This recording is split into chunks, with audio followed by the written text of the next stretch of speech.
Bonjour, aujourd'hui je vais vous raconter l'histoire de Daniel, 27 ans, et de Claire, sa nouvelle chef, une femme respectée dans l'entreprise où il venait d'être embauché.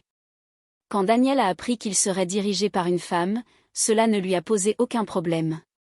Pour lui, le travail restait le travail. Il n'était pas là pour séduire, mais pour réussir. Au début, il ne regardait pas Claire autrement que comme une supérieure hiérarchique.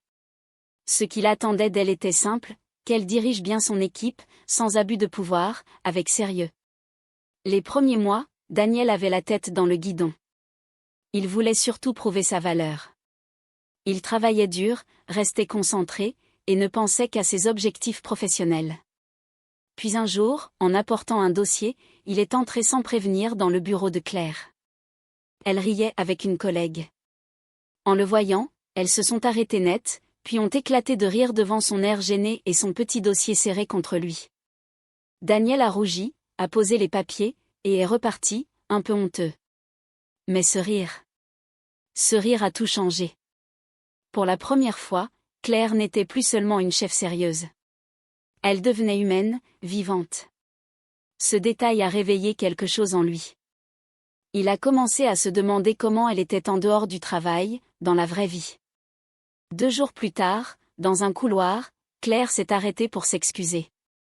Désolée pour l'autre jour, ça n'avait rien à voir avec vous. Daniel a bredouillé que ce n'était pas grave. Mais à partir de ce moment, son regard sur elle avait changé.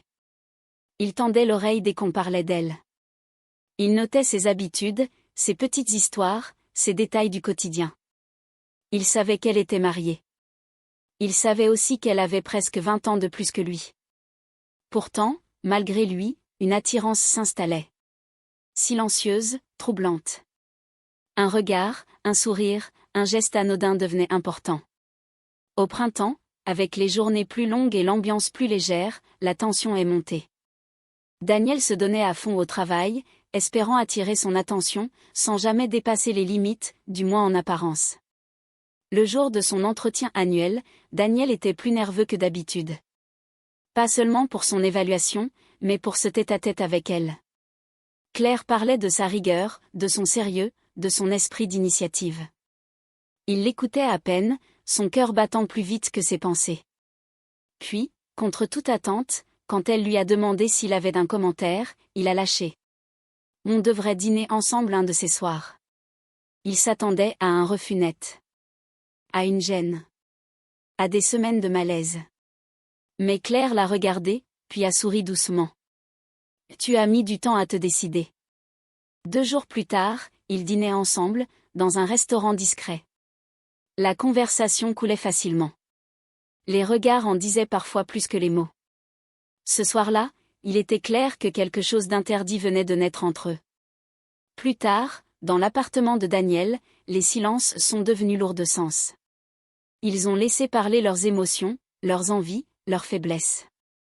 Rien n'a été dit clairement, mais tout a été compris. Après, allongée dans le calme, Claire a posé les règles. Ce que nous vivons doit rester secret.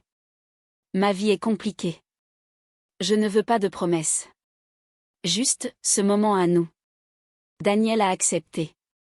Il savait dès le départ que cette histoire avait une date de fin, même si personne ne la connaissait encore. Les jours suivants, tout semblait normal au bureau. Réunion, échange, dossier. Mais leur regard avait changé.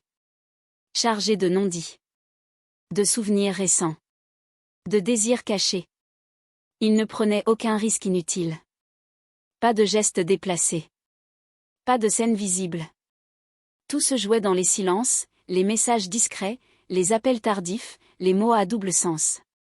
Ce n'était pas qu'une simple aventure. Ils se respectaient. Ils se faisaient rire.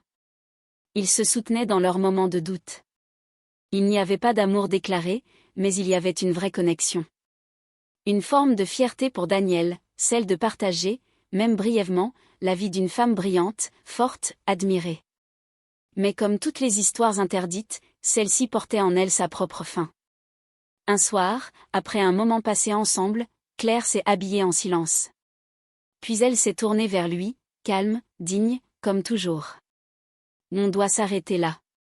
Elle n'a pas expliqué. Elle n'avait pas besoin.